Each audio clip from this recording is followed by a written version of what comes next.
Nos acompaña el amigo y el licenciado Alfredo Casio, familia aquí de Directo al Punto. Bienvenido. Buenas tardes, Anaitza, a ti, a toda la audiencia de Borinquen Radio, los dejaré ya en los controles. Así y pues Jesús pues, no puede estar hoy, así que pues que vamos. Encima que hay mucha información, así que hay unos temas que normalmente no se cubren, pero hoy me voy a poner las botas y los voy a preguntar. Así que me voy con los likes. Te lo dije. No venga con el Let's Go Brandon, eso va ahorita. Bueno, vamos con rompa a preguntar ahí. De eso voy ya mismo. El presidente de la Comisión Estatal de Elecciones está ahora mismo como el hombre más famoso, porque el presidente de la Cámara, Rafael Tatito Hernández, pide que lo citen y que quieren que él deponga sobre las enmiendas al Código Electoral. Y precisamente él hoy sale cándidamente en el periódico El Vocero a Yaritza Rivera Clemente y le dice que no solamente favorece cambios al Código Electoral, pero dice que la decisión de la Cámara de aguantar la medida pone en aprietos los trabajos electorales. Así que, por un lado, le está diciendo cuál es el problema. O sea, yo no tengo problema en opinar y hablar, pero no sigan aguantando y jugando con ese proyecto. Y es que ustedes saben que hay varias situaciones aquí. Hay un referéndum aprobado para el voto presidencial, están las elecciones, están las primarias, y eso no se trabaja a última hora. Ya vimos lo que pasó el año pasado, en las pasadas elecciones, así que no sé qué es lo que están esperando. Alfredo Casio. Bueno, sí, si uno va y ve la entrevista, básicamente lo que el presidente de la Comisión Estatal de Elecciones está solicitando es tiempo. Y parte de las enmiendas que hay pendientes para el Código Electoral es precisamente darle más tiempo a la Comisión Estatal de Elecciones para cumplir con ciertos requisitos que estableció el nuevo Código Electoral. Por ejemplo, y una cosa que él señala directamente es la eliminación de la Junta de Inscripción Permanente en cada precinto y reducirla a 12 o 13 regiones, donde entonces los electores de esas regiones van a ir a hacer sus transacciones electorales. Y yo soy de los que creo, yo entiendo que debe haber una JIP en cada precinto. Si en mi partido piensa otra cosa, pues allá ellos. Pero yo soy de las personas que creo que aunque haya hoy día estas cuestiones electrónicas, comunicaciones electrónicas donde la gente puede hacer transacciones, todavía hay áreas en Puerto Rico donde mucha gente no realiza estas transacciones por vía electrónica. Y, por ejemplo, usted baja al área de la montaña, y en la montaña muchas personas que diría un gran número, yo voy a decir mayoría, un gran número de personas con poca escolaridad que no tienen este mecanismo. Y trasladarse, por ejemplo, una persona que viva en el barrio Guilarte de Adjunta, trasladarse a la JIP de Ponce a hacer una transacción electoral, pues no lo va a hacer, porque tiene que esperar a que haya un viaje, posiblemente no tiene medios de transportación para llevarlo. ¿Tú sabes dónde es el barrio Guilarte? Que eso haya trepado en la montaña y en el infierno.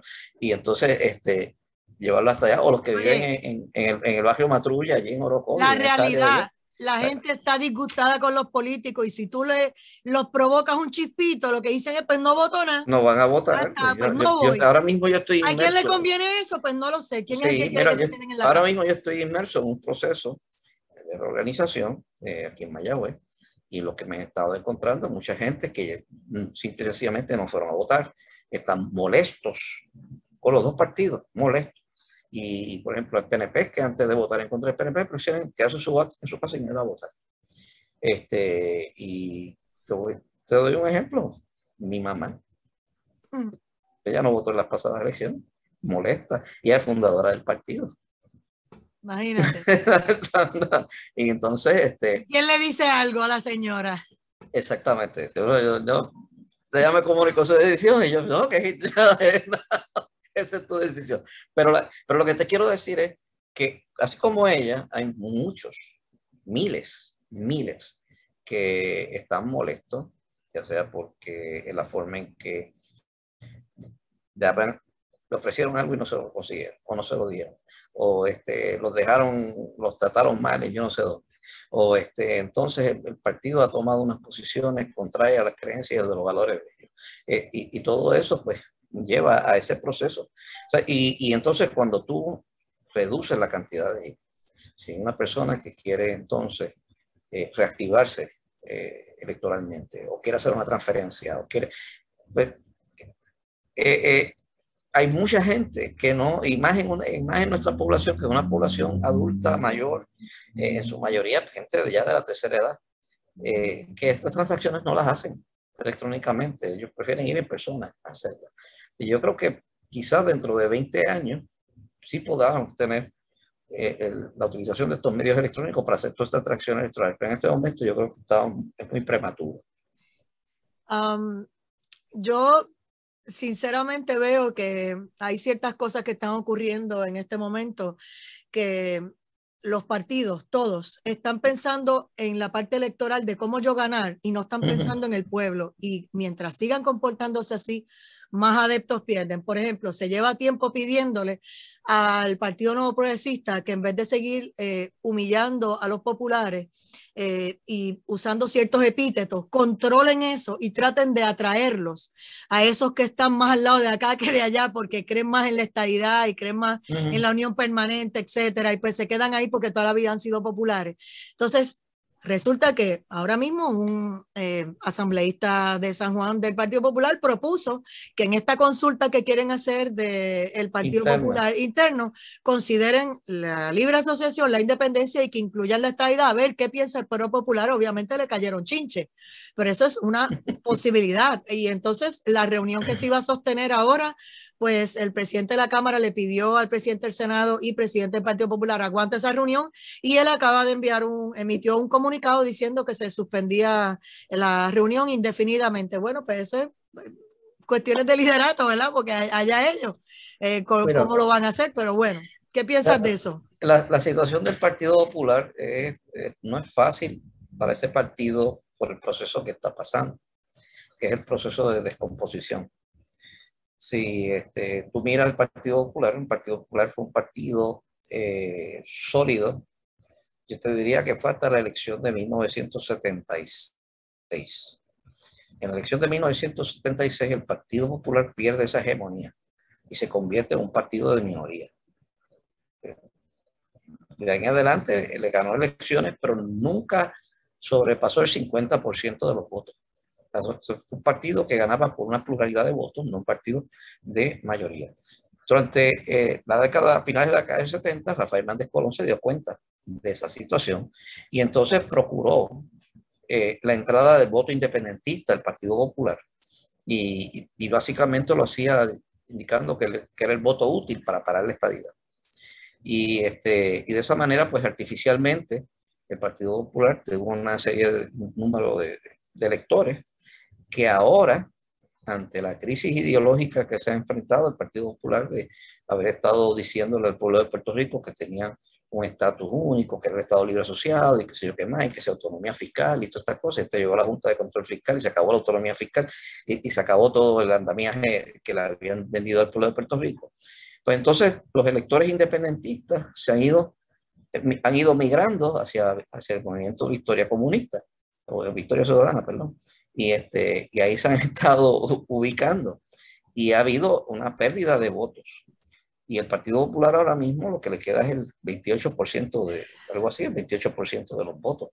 Un partido que comandaba el 65% de los electores, ahora solamente tiene un 28%. Y entonces, ¿qué pasa? Cuando tú miras ese electorado que le queda al Partido Popular, son personas que creen en la unión permanente con los Estados Unidos. Hay dentro del Partido Popular muchos estadistas que están en el Partido Popular porque no quieren saber del PNP, pero son estadistas, porque no les gusta la forma en que el PNP hace las cosas o cómo es el liderato del Partido Nuevo Progresista y cosas así. Muchas razones. Dice el famoso hecho, voto castigo, aunque se castiguen ellos mismos. Hay muchas razones. De hecho, la semana pasada yo estaba hablando con uno que me decía, yo soy popular, pero yo soy estadista. Lo que pasa es que no puedo bregar con la gente del PNP. O sea, así me lo dijo. Y él tiene hasta un podcast. en internet, no sé si en Facebook, tenemos un podcast y hablamos de muchas cosas y ese número de personas me dijo, mira, hay muchos estadistas dentro del Partido Popular. El Partido Popular tiene una crisis existencial bárbara, porque no tiene nada que ofrecerle en términos de estatus al pueblo de Puerto Rico. Tampoco tiene nada que ofrecerle en términos de administración gubernamental, pues sabida es que son un desastre administrando.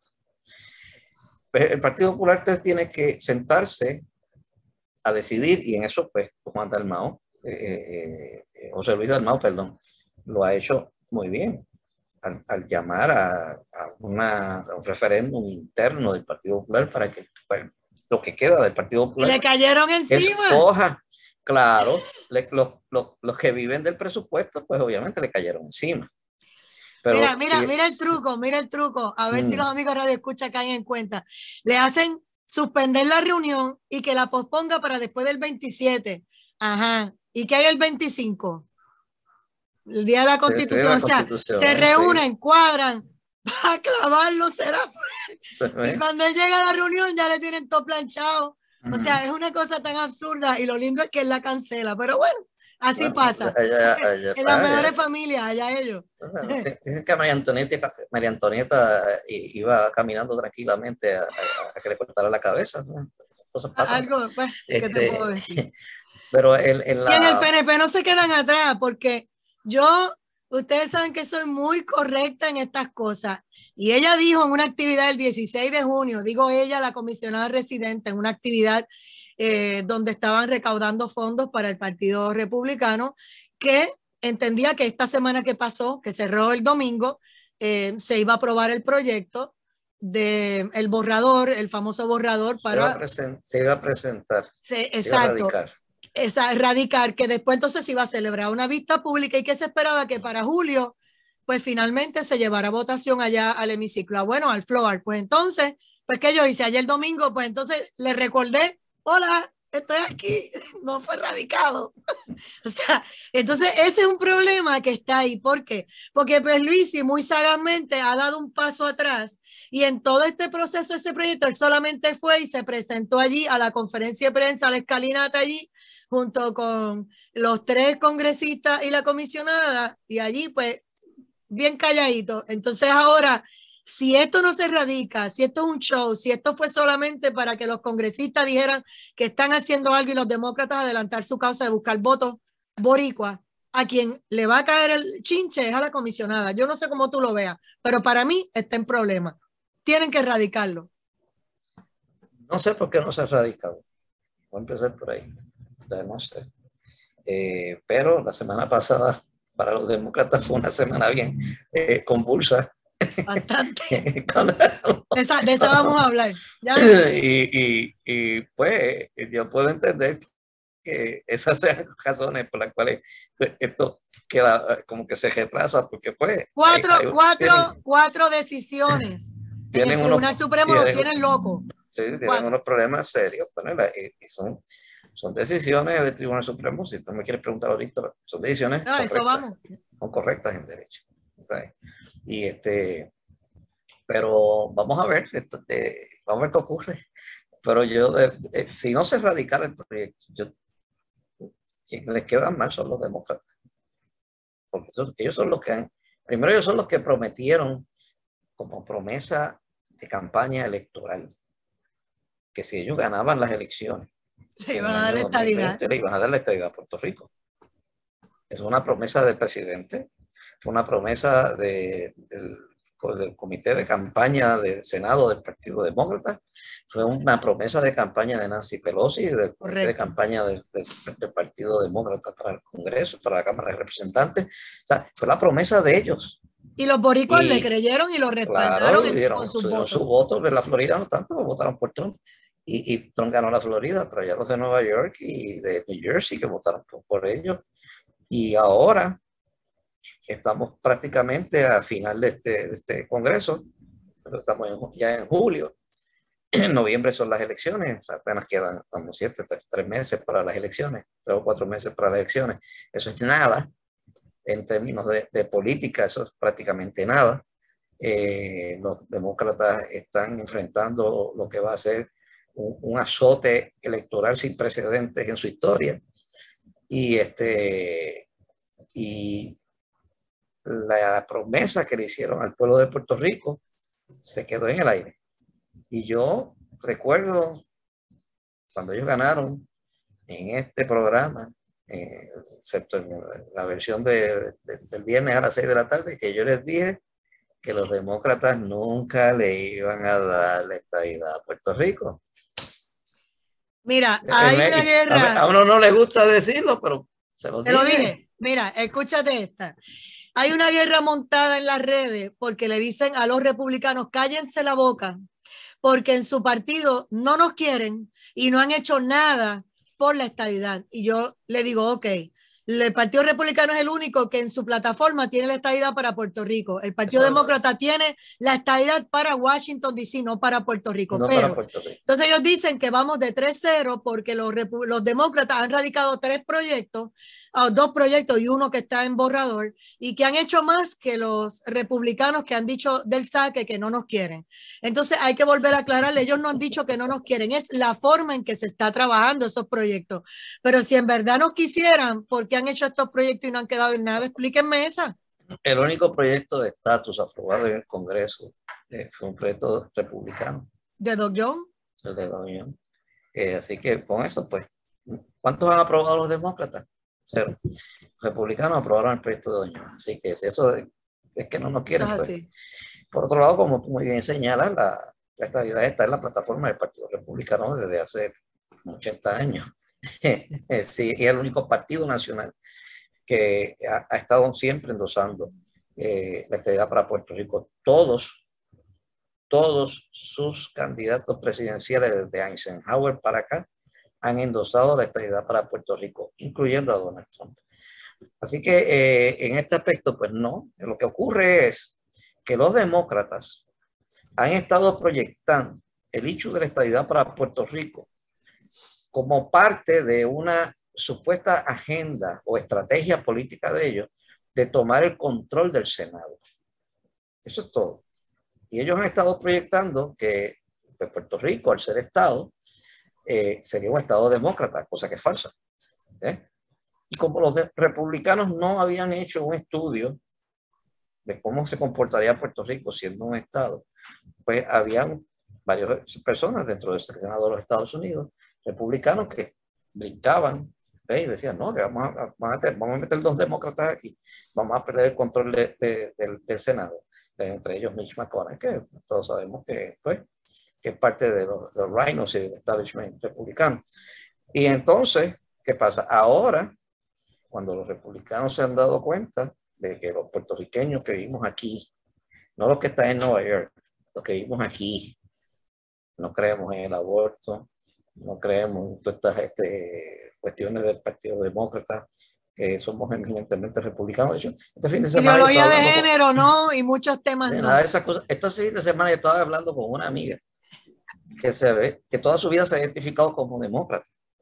Y cuando me expresó sus posiciones sobre el aborto, lo único que yo le puedo decir es bienvenida al Partido Republicano. Pues, tú has sido conservadora toda tu vida, no te habías dado cuenta. Vamos a la pausa de las 4 decisiones. Mira, hoy bajó, para hablar ya mismito, que el Tribunal Supremo Federal le da la razón al entrenador de fútbol que rezaba después de los juegos por votación 6-3. Le dijeron que la oración del entrenador estaba protegida por la primera enmienda. Nos referimos también a lo que pasó con la lectura de los derechos de la Miranda, que también bajo otra decisión en favor de la policía. Está el tema del aborto en favor de la vida y está el tema de la segunda enmienda y de la tenencia de armas. Así que son 4 decisiones del Supremo una misma semana que han revolucionado a la ciudadanía norteamericana, y en algunos sitios ya han empezado a romper cristales, a pegar fuego y a hacer daño y a tirar a mujeres que defienden la vida al piso. Ya hemos visto cientos de videos por ahí, pero regresamos en breve. Esto es Directo al Punto, amigos.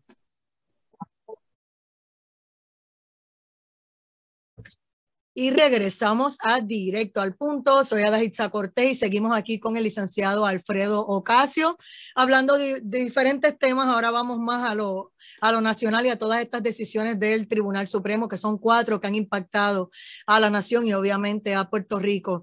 Y a las 7 de la noche vamos a estar discutiendo con 3 abogados el tema del aborto y la decisión completa, ¿verdad? Son 2 abogados varones y una mujer que vamos a analizar en detalle. Raúl Tortolero de México dice: el asesinato de un ser humano en gestación, de mujeres u hombres encontrando la muerte en el vientre de sus propias madres. Y dice más, dice: la nueva disposición permite a los estados decidir si permiten o prohíben el aborto, y que coloca esta decisión a recordar a Donald Trump, dice, porque realmente pues ahora todo el mundo alega que Donald Trump, sin estar en el poder, dejando a todos esos jueces en el Tribunal Supremo, están decidiendo por lo que él quería, pero necesariamente entonces están juzgando que todas estas personas no tienen cerebro, no tienen sentido común y no conocen la Constitución. O sea que ellos están decidiendo porque aquel le ala los hilos. Vamos a ver qué nos dice Alfredo Ocasio. Déjame, ahora que tengo el tiempo, pues puedo hablar más, más en detalle y de lo que pude explicar el viernes. Como empecé el viernes, te voy a decir, Estados Unidos no es una democracia. Estados Unidos es una república constitucional con unos visos de democracia. Está diseñada de esa manera porque los padres fundadores de la nación entendían, con mucha razón, que una democracia pura conduce a una tiranía de la mayoría. Y entonces se diseñó un sistema donde las minorías estuviesen protegidas. Y para eso se crea esta república. Y es república porque el poder está dividido en 3 ramas de gobierno, que es la ejecutiva, la legislativa y la judicial, todas con igual poder y todas con unos poderes delegados, y ninguna puede apropiarse de poderes al otro. Ese es el sistema de pesos y contrapesos. El legislativo es el que legisla, hace las leyes con las cuales rigen la comunidad en que vivimos. El ejecutivo pues las implementa, las ejecuta, esa es la palabra, ejecuta, y corre el día al día del gobierno. Mientras que la rama judicial interpreta las leyes y adjudica derechos en las controversias que tengan los ciudadanos que vivan en esa comunidad. De eso es que se trata. ¿Qué ocurrió con Roe versus Wade? En aquella época, en 1973, el Tribunal Supremo dijo que dentro de los poderes que estaban en la Constitución y en la enmienda 14 de los privilegios e inmunidades que tenían los ciudadanos, surgía un derecho que tenían las mujeres para el derecho al aborto, que no está enumerado en la Constitución, no es uno de los derechos que está en la Constitución. Y entonces procedió. Que dudo que pueda ser un derecho matar. No, por eso esa es la última pregunta que voy a hacer. ¿Y qué ocurre? Declaran que existe ese derecho y entonces proceden a legislar. Cuando tú vas de Roe versus Wade, y es una de las cosas que discutíamos cuando estaba en la Escuela de Derecho, en el primer semestre en Derecho Constitucional, se discutía Roe versus Wade precisamente por la actuación que realizó el Tribunal Supremo al legislar y establecer que en el primer trimestre del embarazo la mujer podía abortar en cualquier momento sin ningún problema. El segundo semestre, pues entonces tenía que ser si había unas consideraciones médicas y qué sé yo más, y en el último trimestre pues estaba prohibido. Eso lo hace una legislatura, no lo hace un tribunal. Y el Tribunal Supremo se abrogó una función que le correspondía al Congreso de los Estados Unidos o a las legislaturas estatales. ¿Y qué pasa? Pues una vez se metió la decisión, pues era la ley, the law of the land, la ley sobre la nación. ¿Ven? Y se mantiene hasta que alguien la reta. Y en este caso se retó judicialmente a Roe versus Wade por un caso de Mississippi, por una legislación de Mississippi. Y el Tribunal Supremo en esta ocasión, lo que dijo, un momentito, Roe versus Wade fue un error histórico. Nosotros, primero, en la Constitución no existe un derecho al aborto y no está enumerado en la Constitución. Uno. Dos, el Tribunal Supremo no debe haber legislado y que esto es un asunto que le compete a los ciudadanos a través de sus representantes. Es que no ha prohibido el aborto. No. Exacto. Entonces lo que hizo fue dejar sin efecto Roe vs. Wade y devuelve el issue a las manos del pueblo y que sea el pueblo el que decida. Eso es todo. Yo hice una pregunta ayer a un analista político reconocido en Puerto Rico que está a favor del aborto y todavía estoy esperando la respuesta.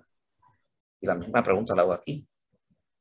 Yo lo que quiero es que me digan dónde en la Constitución de los Estados Unidos se expresa que hay un derecho a un ser humano a asesinar a otro ser humano indefenso.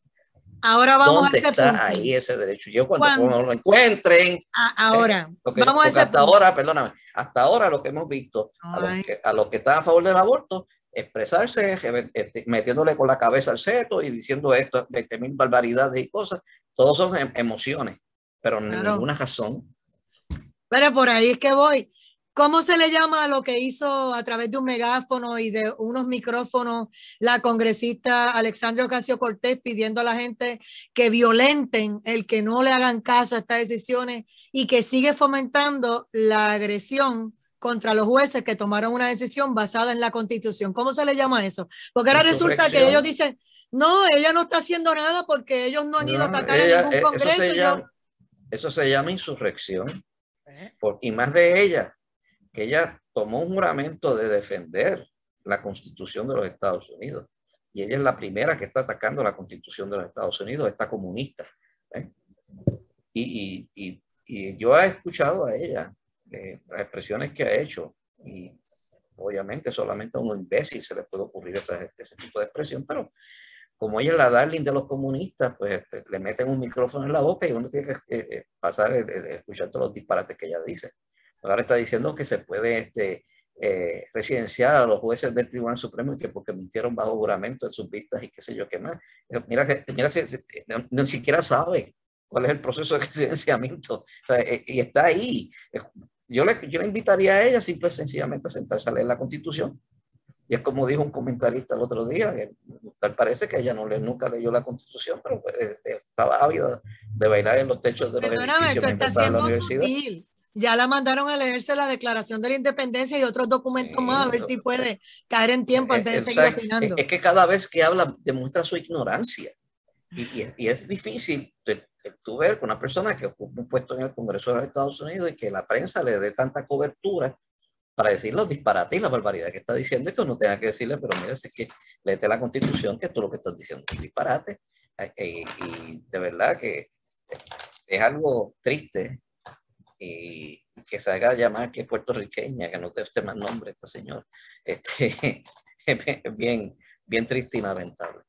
Mira, otras de las decisiones que hubo fue lo de la segunda enmienda en Nueva York, donde distinguía de quién podía aportar y tener armas o no. Y aquí en Puerto Rico, la ley 168 del 2019 cubre todo eso, porque ahora es una sola licencia, que lo estábamos hablando, deportación, tiro al blanco y obviamente tenencia de armas. Antes eran 2 licencias aparte, un permiso, era un reguero y usted tenía que gastar miles de dólares, etcétera.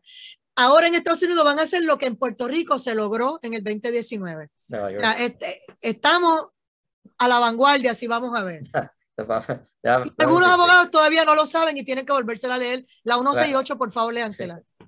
Antes, aquí en Puerto Rico, la ley era como la de Nueva York. Correcto. Tú tenías, había la licencia de tiro al blanco, había la licencia de posesión y tenías que sacar la licencia de exportación. Y para tú tener la licencia de exportación tenías que ir al tribunal y demostrar que tú estabas en un peligro inmediato, o que tú llevabas mucho dinero, o que tú eras comerciante, y mucha gente pues tenías que mentir para que le dieran la exportación. Pues. Pero ese era el proceso. La ley nueva cambió todo eso y es como tú dices, hay una licencia, yo tengo mi licencia de armas, de hecho el sábado estaba en el club de tiro, divirtiéndome allí.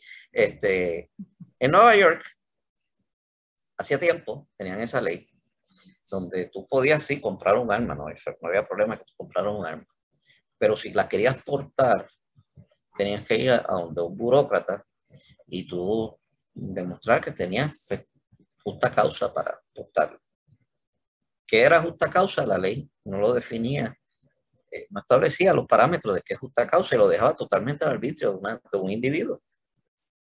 Y ese tipo de legislación tan laxa, pues obviamente es de cara inconstitucional, porque tú no puedes dejar, o sea, tú tienes que establecer específicamente qué era la justa causa. ¿Qué pasa? Cuando la controversia llega al Tribunal Supremo, el Tribunal Supremo lo que dice es, mira, un momentito, la segunda enmienda, los derechos que concede la segunda enmienda están al mismo nivel que los derechos que concede la primera enmienda, la tercera enmienda, la cuarta enmienda, la quinta enmienda, la sexta, la séptima y la octava. La segunda enmienda no está por debajo. Para que entonces tú le tengas que requerir un requisito adicional que no le requiere a los demás derechos. ¿Sí? Y entonces, el Tribunal Supremo correctamente dijo, esto es inconstitucional, esto va contra la Constitución. Y declaró inconstitucional esa parte de la ley.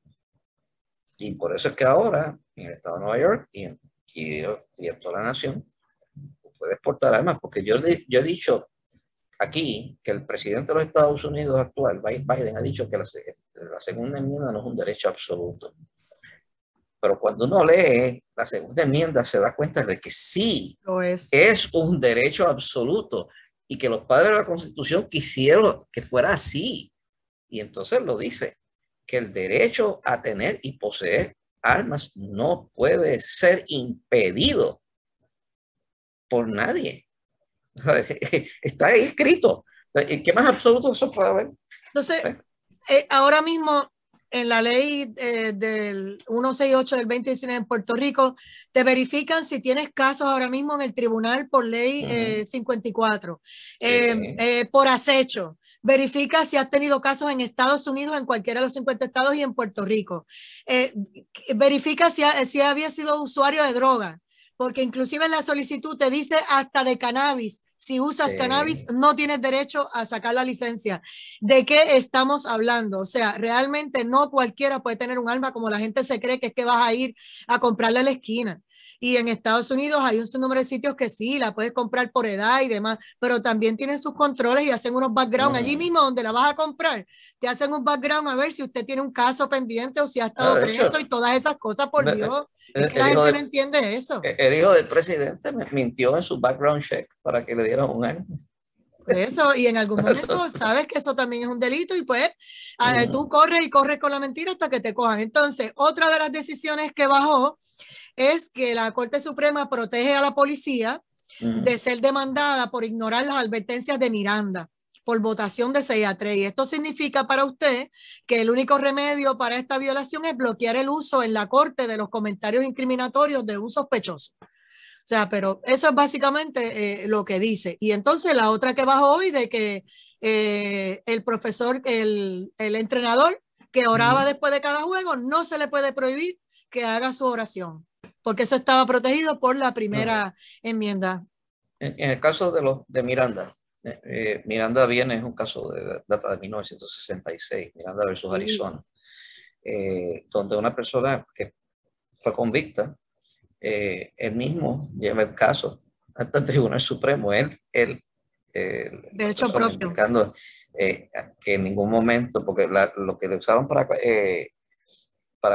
encontrarlo convicto fue su admisión de los hechos. Y entonces lo que dice es que a mí nadie me advirtió que yo tenía unos derechos.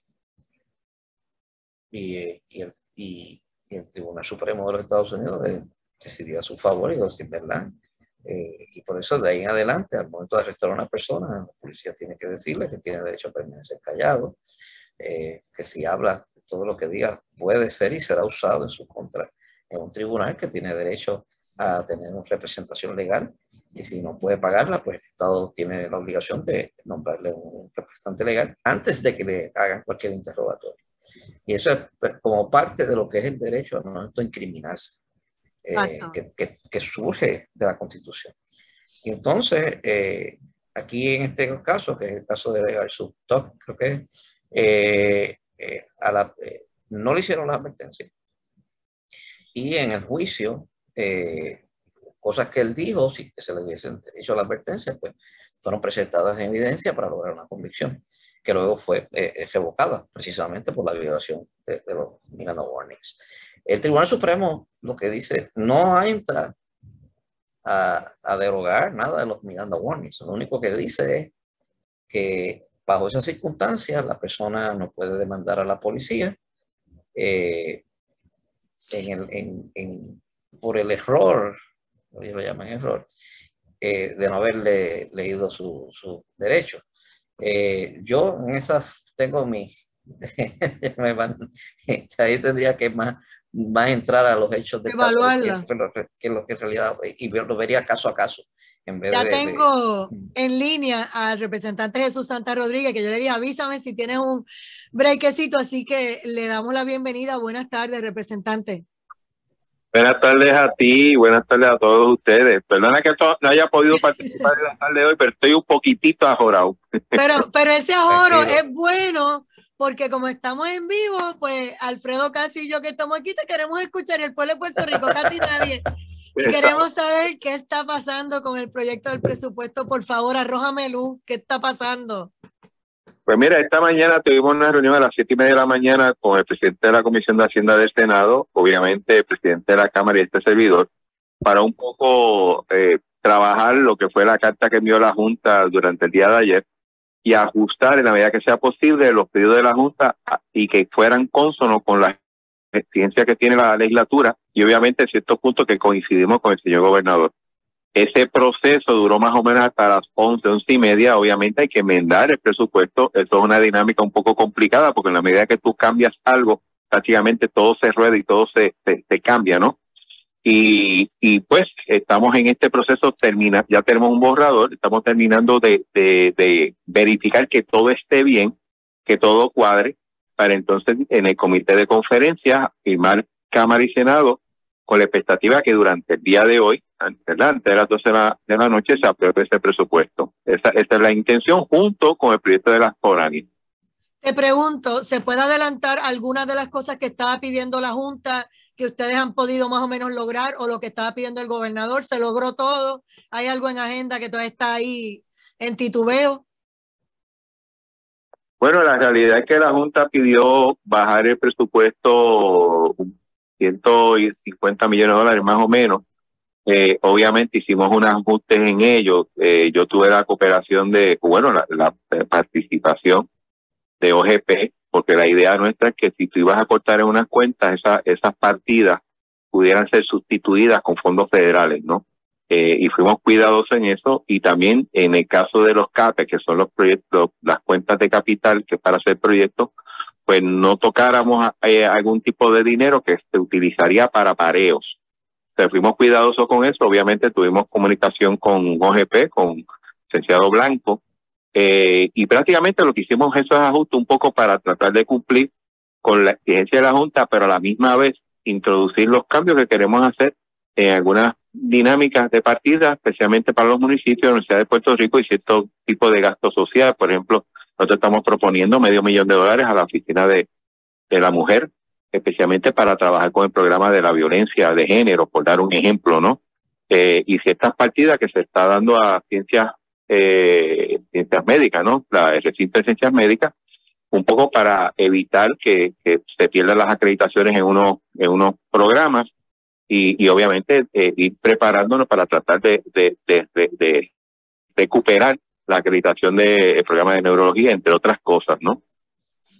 Mira, me preocupa los pensionados y veo que la situación, por ejemplo, de la Autoridad de Energía Eléctrica, que le debe más de 800 millones al sistema de retiro de estos más de 12,000 pensionados y otros. En algún sitio se está considerando la situación porque ellos dicen que después de 14 cheques se van a quedar sin pensión. En alguna parte del presupuesto están separando algo para esta crisis que se avalancha el año que viene. La realidad que a nivel de la corporación, por ser corporación, no necesariamente hay una asignación de presupuesto para ello. Sin embargo, hay otro proyecto que aprobó Cámara que tiene que ver con unas condiciones que está dando la legislatura. El proceso de negociación del ajuste de deuda de la autoridad, que incluye la protección de las pensiones de esa corporación, no solamente a los que ya están pensionados, sino también aquellos que todavía participan de ese programa, ¿no? Como tal. Eso se ha hecho, pero no se hace en el presupuesto, se hace en otra medida, la cual inclusive creo que fue aprobada en Cámara y Senado en ambos sitios. ¿Algo más que puedas añadir sobre el proceso? Porque sé que estás ahora, o sea que lo que te voy a dar, mil gracias por haber estado estos minutos con nosotros. ¿Algo más? Pues mira, nada, como te digo, haciendo todo lo posible por sacar un presupuesto que sea balanceado, que cumpla con las expectativas que tenemos en la legislatura. Tengo que reconocer que muchas de las medidas que queremos hacer acá en la legislatura, muchas coinciden con lo del gobierno central, y eso no es malo, yo creo que eso es bueno. Y obviamente el otro proyecto importante tiene que ver con la sustitución del cobro de la foránea, lo cual se hace ahora mediante una contribución sobre ingresos, lo cual se está buscando ese fino balance que ha sido complicado. ¿Es el del 4%, representante?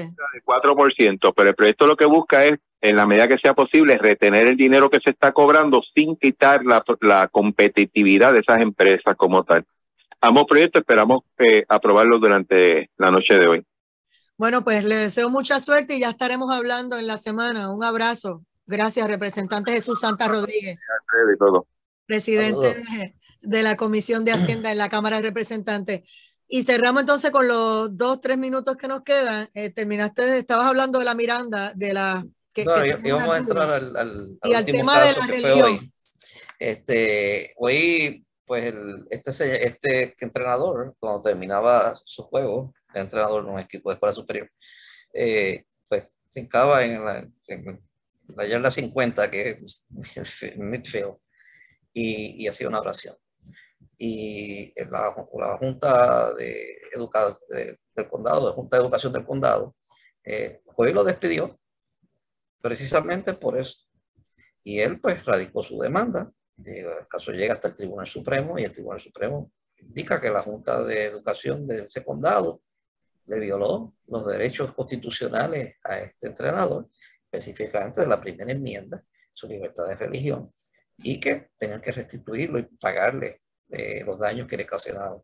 Y el problema es que estamos viendo es que en estas juntas de educación hace varias décadas fueron invadidas por los comunistas, gente de esta ideología, y ellos son ateos, ellos no creen en Dios, y empezaron a sacar la religión y a sacar a Dios de las escuelas, hasta del dólar. Sí, de todo, del gobierno. Han llevado pleitos diciendo, no, que Dios aquí, esas cosas. Y yo creo que la decisión es una correcta, es justa. Nadie debe ser despedido de su trabajo por sus creencias religiosas. Y este caso es obvio que se fue la razón del despido. Así que a todos los comunistas, ajustense, que la resaca viene ahora. Gracias, licenciado Alfredo Casio, y al representante Jesús Santa Rodríguez, que sacó esos minutitos para nosotros de saber qué está pasando allá en la Cámara con relación al presupuesto. Y nosotros ahora venimos a discutir con el panel directo a la justicia en detalle también el tema del aborto y los pros y los contras de toda esa decisión, que de hecho de ese caso de Roe versus Wade hizo un video diciendo que ella estaba arrepentida de haber reclamado ese derecho y que sencillamente era la decisión correcta, la del Supremo. Así que amén, que lo digo. Ella no abortó.